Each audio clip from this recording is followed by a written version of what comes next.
and welcome back to Asian Pulse. I'm your host, Shivani Naiker, and thank you for tuning into Asian Pulse Television. We are in extreme hot weather, and we have never seen this type of temperature in June. Last time, our weather office recorded that our extreme weather was in 1941. So stay hydrated, stay indoors, have your air conditioning running, and keep your fan on if it gets too muggy in your home. Do not leave your windows open because in BC, this year alone, we have recorded 8 children falling from the open windows, and out of the 8, 2 have died. Keep your children safe. Window screens only protect bugs from coming inside, but it doesn't protect your child from falling. Our heartfelt condolences of the Aboriginal community in Saskatchewan who lost their children and their unmarked bodies that were discovered in the residential school grounds. This is an ugly face of Canadian history, which is surfacing up now and as we immigrants are aware of. So please join the Aboriginal people's march or rallies to show your support. Watch the Camilla Singh Show for an exclusive interview with Alina Anderson Edler to know the history about the First Nation people. It is on Sunday at 5:30 p.m. and Monday at 10 a.m. on Shaw and also on YouTube. I'll be right back from these words from our sponsors. I understand how important it is to have a place called home, and it's frustrating using your hard-earned money on rent. Vic Prasad can make you a homeowner. Get pre-approved services provided to first-time buyers and new immigrants. You can qualify for mortgage even if you have bad credit. Call Vic Prasad now on 604-306-6647. Vic Prasad is associated with Craft Mortgages Canada Incorporated. Buying or selling a house is a difficult process. Get Brent Prakash from Saba Realty Limited to find you your dream home, whether it's your first house, upgrading, or investment property. Always at your service with a fast, friendly, and honest opinion. Brent Prakash will guide you through the entire process. Get in touch with him today for a free, no-obligation consultation at 778-840-5866. I understand how important it is to have a place called home, and it's frustrating using your hard-earned money on rent. Vic Prasad can make you a homeowner. Get pre-approved services provided to first-time buyers and new immigrants. You can qualify for mortgage even if you have bad credit. Call Vic Prasad now on 604-306-6647. Vic Prasad is associated with Craft Mortgages Canada Incorporated. It is our extreme pleasure to introduce David Greywell, who is here in our studio today. He ran for the Liberal Party in our election from Vancouver Fraser Review. Have a look. Hello, you are watching Asian Pulse, and today my guest is David Greywell. As you all might have heard his name in the newspaper, in the media, he ran in the last election as a Liberal candidate in Vancouver Fraserview. And when I read about him, I was very impressed. Young rising star, young person. And I thought one day I'm going to invite him to introduce him to you and ask him what his vision is and who David Greywell is, and those people that might not know him. Now you'll get to know him. Welcome, David. Thank you very much, Camilla. It's a real honor to be here, and thank you very much for those kind words. Just introduce yourself. Let people know who you are. So, Yeah. young person. Yeah. Yeah.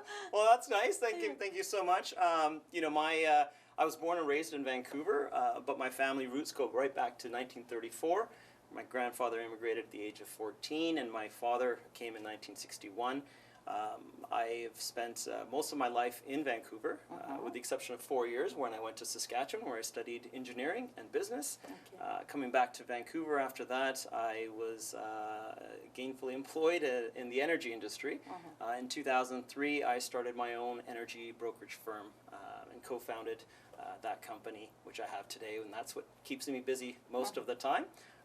Love the outdoors. I'm an avid skier and love camping and the natural, the wilderness and the natural world around us. Are really something that. So you I enjoy. you said something too, that your father came in 1961. So I mean, like a generation, just looks like third generation. Your grandfather came, your dad came, and you were born raised in here, right? So what was it like for your dad? So, but maybe he went through schooling in here and he just fit in, or what was experience for your dad that time? Yeah, I often. Being a man of color or being a South Asian man, that's what Yeah. I meant, yeah. You know, my father, his experience was very different than my grandfather's experience. Right. 1934 and 1961 seemed like two completely different worlds. My father, when he arrived, we had made a lot of progress from the 1930s, of course, and the 40s. when it came to prejudices and whatnot, and there was a different spirit in the air in the 1960s, which was a lot more about welcoming people, being more inclusive, just a different way of thinking. And so for my father, his experiences in Canada were very good. He said at that time, people were just very nice to him, and he was very thankful for Canada, for allowing him to come here and live out his dreams. So his experiences were very good, he said. But one thing he did mention to me in growing up was you may have to work much harder than your counterparts in order to achieve that success. So that was ingrained in me very early on. So those were kind of the words of my father and his advice. And he's passed on now, but it still resonates with me to this day. Yeah. Wow. So you have your own business now. What motivated you to run for the Liberal Party? What do you see in Liberal Party that you want to be part of that team in Ottawa? Yeah, well, what was the BC Liberals that I ran with? It was a provincial party. It really espoused the same values that I have and the same principles. I'm very proud of many of the accomplishments of the BC Liberals over the last several decades. It was about bold, ambitious plans for the province, real visionary type of an approach. And when you take a look at a lot of the large infrastructure programs that we've seen in this province, a lot of it can be attributed to those bold and ambitious cathedral type of thinking that really drew me to the BC Liberal Party. And it wasn't always perfect. I think there was missteps along the way, and I think that part of it is admitting when you have those missteps, and but be proud of the accomplishments that we did have as a party, and so I'm continuing to stay involved, and we'll continue to push for the values and principles that I believe in. Okay, and I think your family must be liberal at some point in time, or even now they vote for Liberals and all that. There's a leadership for the Liberal Party is going on in Victoria. Would you throw your name in there? I think for me at this point in time, it's I'd like to be involved in helping the party reshape its policies and rebuild for the next election, and really working hard to ensure that we have the right leader at the helm. I think that someone like Kevin Falcon, who has put his name forward, is certainly a candidate that I can get behind, who's a real builder. He was a transportation minister in this province, Minister of Finance for a short period of time, but who has that type of big, bold, visionary thinking. Real cathedral-style thinking that I think we need to have in this province. And it'll benefit everyone. I think that there's a real focus on addressing where the BC Liberals went wrong, and I think a lot of that stems from a lack of understanding of what families were looking for in the last election. And so I think by retooling, rebuilding, I want to be a part of that process. In terms of running again an election, it's we just got out of an election, so I'm sure over the next few years I'll be thinking about it, and it just depends on time goes so fast. Yeah, time really goes very fast. In 2024 maybe the provincial election will be called, so it's not that far away, because we have been under pandemic for 2 years. So what are your strengths? If you become a MLA, what are you contributing? What are your strengths to be giving it to the party, or to your constituents for that matter? How are you will be representing them? Well, for me, I'm one of those folks that doesn't always say that I have all the answers, but for me, politics is about asking the right questions. It's about working with people across the aisle, trying to build consensus. It's about reaching out to different communities, trying to understand what are the issues on the ground, consulting, that engagement process. It's very important to me. Of course, I bring my own ideas and my own vision, but you have to take into account the interests of the community. Vancouver-Fraserview was a real honor to run in that riding, because it's the most diverse riding, one of the most diverse ridings, both ethnically, culturally, linguistically, in the entire province. And understanding a riding like Vancouver-Fraserview, once you've figured that out, you can figure out a lot of, you can figure out where other ridings are going with increasing diversification, demographical changes. So I think for any party to understand Fraserview is to understand where British Columbia is going as a province. So for me, it's all about engagement and understanding and taking that more of a consultative approach to governing. That's really important. When I was reading your bio when you were running, to me it was like a new kid on the block and so young, and I never had your name before, and I'm pretty sure that the people in Fraserview were not, didn't, I mean, there are people that have run once, twice, 3 times, 4 times, so at some point you always get to know more and more people. But your name, but you did very well. That's what I want to say. That even running for the first time and in a diverse community, you got quite a few votes in there. And so how are you going to change your strategy if you do decide to run next time? And I urge you to run because you are vibrant, young, you have a voice, is very well spoken, you have a business background. The people that are struggling with the business now under the pandemic, how do we rebuild British Columbia?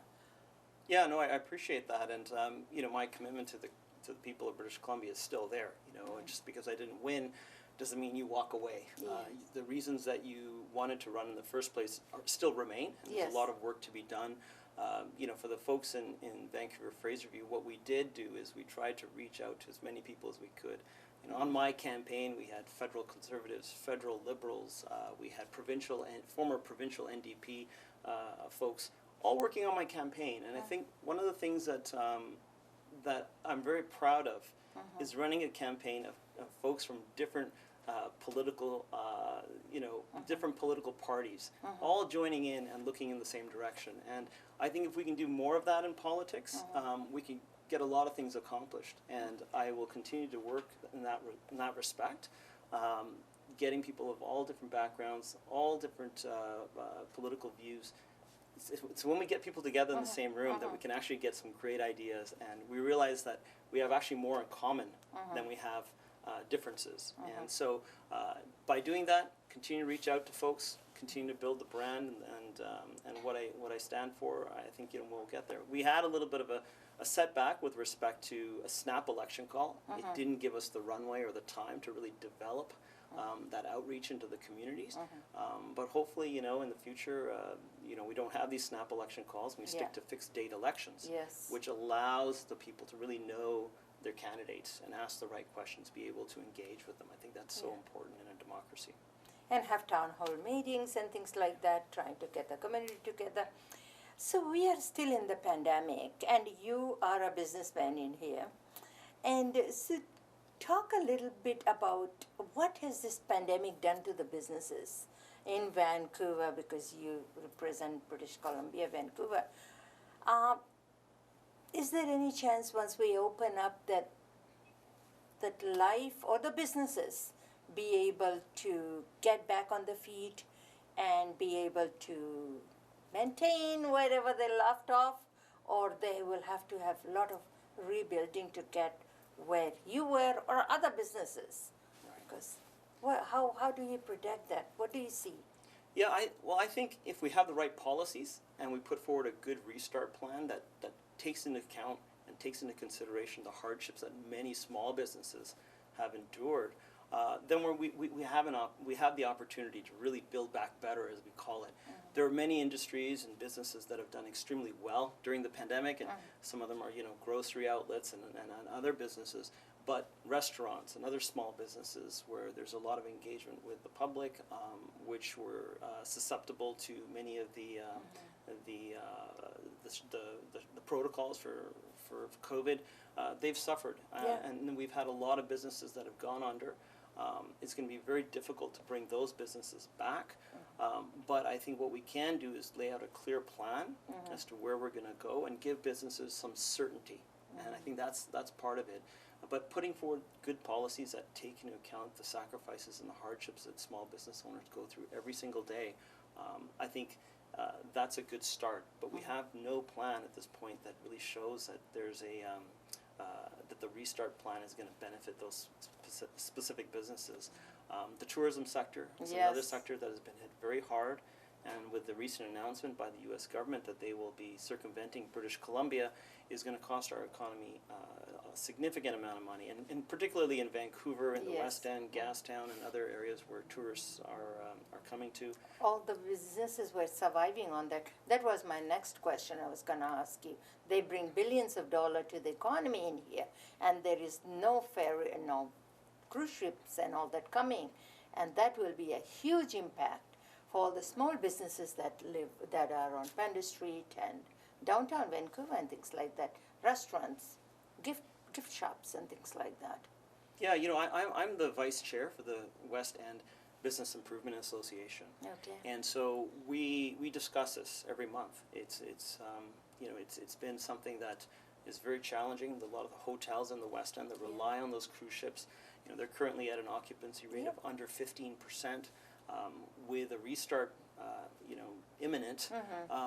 But the lack of cruise ships coming into Yes. Vancouver, I don't know what the plan is going to be for their survival going forward. And the West End benefits significantly from the cruise ship industry. So this is something that is very serious. It's something that I think we need to see some strong leadership. And it doesn't matter whether it's NDP or the BC Liberals are in power. It's survival. This is for the people of British Columbia and for particularly our downtown core and the small businesses that really are just keeps getting the hits. Once it's COVID, then it's cruise ships, and so what is next? And I think that we live in very uncertain times, but this is also in the midst of a crisis when you see true leaders are born, and we need to see some of that leadership. If you are elected as a MLA for that area for Fraserview and Vancouver Fraserview, what would you have done different? I mean, we are softly opening up, right? Right. But like I say, $1 billion, 2.5 billion, I think the tourism brings to the treasury of BC. And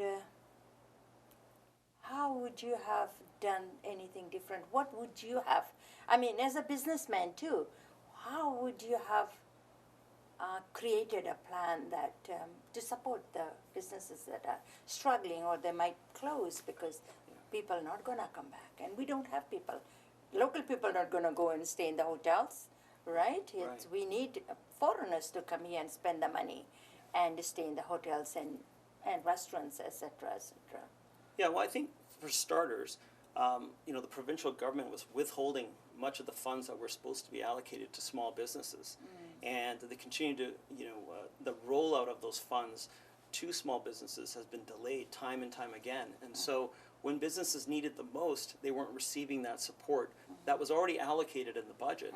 And so, and much of those monies came from the federal government as well. So there was a little bit, in my opinion, the ball was dropped with respect to businesses urgently needing that money, and the money still hasn't been, given to the small businesses in an expeditious manner. With respect to the cruise ship industry, I think one thing is that we cannot be viewed as being naive. Yeah. When the American senators and senators and congressmen indicated that this is something they were going to do, I think it was very irresponsible of us to assume that this would not become a permanent policy.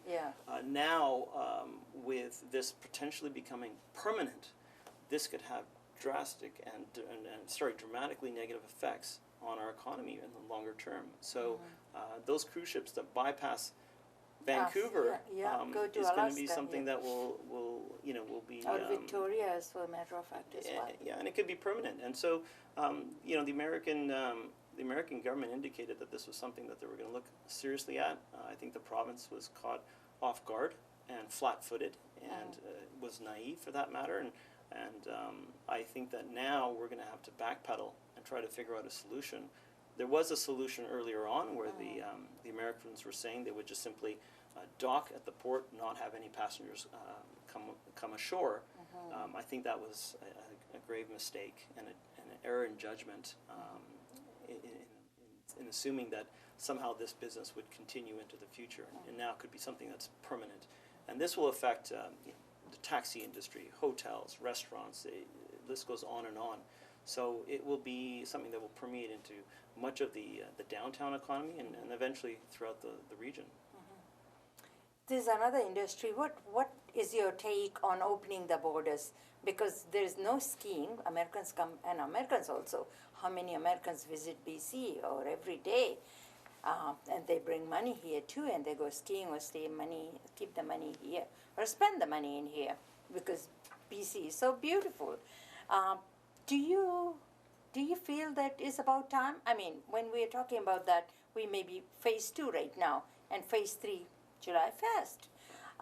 Do you highly believe that we should be opening the borders for the Americans to come in and spend their money here? Well, I always like to see Americans spend their money in British Columbia. It benefits our economy tremendously, and particularly our small communities where skiing, I'm an avid skier myself, so I completely understand. But I think that, for me, the two most important roles of government, first being it's important for a government to protect the rights and freedoms of its citizens. That, to me, is its foremost role. But number 2 would be to ensure the health and safety of British Columbians is intact. So I would defer to our health experts on that and rely on their expertise. I don't want it to become something that becomes political in nature. It shouldn't be. It's your health. It's your family's health. It's all your viewers' health at risk. So whenever the health officials believe that it's timing is right, it's safe to do so, I would go with and defer to their judgment on that. Politicians should be making that decision. But if we can create protocols, smart politician. That's right. But if we can create certain protocols where anybody that does come over, we're 100% sure that they don't have COVID. Perhaps there could be some kind of a system in place so that we can allow tourists to come over the border so long as they are healthy and don't have COVID or any symptoms of COVID. And there's got to be checks and balances in place to make sure anybody going this way or that way have 2 shots already, because that's the only thing we have in our control right now. That we don't have any magic wand to do anything or step the virus gonna be gone. We don't know. No. But as long as we have both the shots, and 75% people have got the second, or at least 1 dose, and hopefully that very soon in future people will be thinking about that and maybe having the next dose as well. So you're free to travel, interprovincial, outside province. So last word. What should I say in my final words to the public? Well, I certainly hope that, particularly for young people that are looking to get into public service, I would provide maybe some advice for them. And that is, if you're going to enter public service, do so because you have a set of convictions and values and principles, and don't waver from them. And I would also say that know your reason why. Okay. Quite often when you ask people why they're running, they don't know why. And I would say, as my father said to me in a text message when I decided to run, he said 4 words, and he said, always maintain your integrity. Good luck with your future endeavors. 50 Women of Options is raising funds to build 100-bed low-cost housing for women who are fleeing abuse, homeless, or that need support. You can go to their website at 50womensofoptions.ca to make your donation, and you'll be given a tax-deductible tax receipt from Options Community Services Society. The Youth Summer Program 2021 has an exclusive 6-week online program dedicated to helping our children during summer break. This is taking place on July 5th to August 13th, Monday to Thursday from 11 to 2 p.m. Register at www.ihsan.ca. Mindful Self-Compassion is an advanced-based training program designed to cultivate the skills of self-compassion. It's taking place on September 20th. It starts at 6:45 until 9 p.m. for 8 consecutive weeks, except for Thanksgiving Monday. To register, go to www.compassionsinspireshealth.com. If you're planning any events and would like to promote it on our show, you can send it at asianpulse@gmail.com. Please don't forget to watch The Camilla Singh Show on Sundays at 5:30 p.m. and Mondays at 10 a.m. Fijian Focus on Tuesdays at 10 p.m. and again at 4 p.m. on Sundays. VT Vibes, our youth show, on Thursdays at 10 p.m. and again on Sundays at 4:30 p.m. All our shows are aired on BC and in Alberta time. Keep watching these shows and please call us with your feedback. We have run out of our time. I hope you enjoyed the show as much as I did bringing it to you. If you have any comments or suggestions, please email us at asianpulse@gmail.com. If you want to be a support on our show or become a sponsor or to promote your business, please let us know as well. Before I leave you with these thoughts. Grief never ends, but it changes. It is a passage, not a place to stay. Grief is not a sign of weakness or a lack of faith. It's a price of love. Unknown author. If you have missed Asian Pulse, you can watch it again on Thursdays at 8:30 and Saturdays at 5:30 p.m. And again on Tuesdays at 3:30 a.m. Our show will be uploaded on our YouTube at asianpulsetv. I'm your host, Shivangni Naiker, signing off. See you all next week. Stay cool, stay hydrated. Keep your eyes on seniors in your circle. Bye for now. सभी को नमस्ते, सलाम, आदाब, सत श्री अकाल, वाहिगुरु जी का खालसा, वाहिगुरु जी की फतेह। तो आप देख रहे हैं अभी बहुत हम इंतजार कर रहे थे, अभी मौसम अच्छा होगा और सूरज के दर्शन होंगे। तो सूर्य ने तो ज़्यादा दर्शन देना शुरू कर दिया है और अचानक हीट वेव जो है इधर वैंकूवर के इलाके में काफ़ी ज़्यादा है और टेम्परेचर 30 डिग्री को पार कर रहा है। अच्छी बात है। और जो मौसम है ये बदलता रहेगा। जो हीट का जो असर है ये छोटे बच्चों के और जो हमारे बुजुर्ग हैं 65 प्लस उनके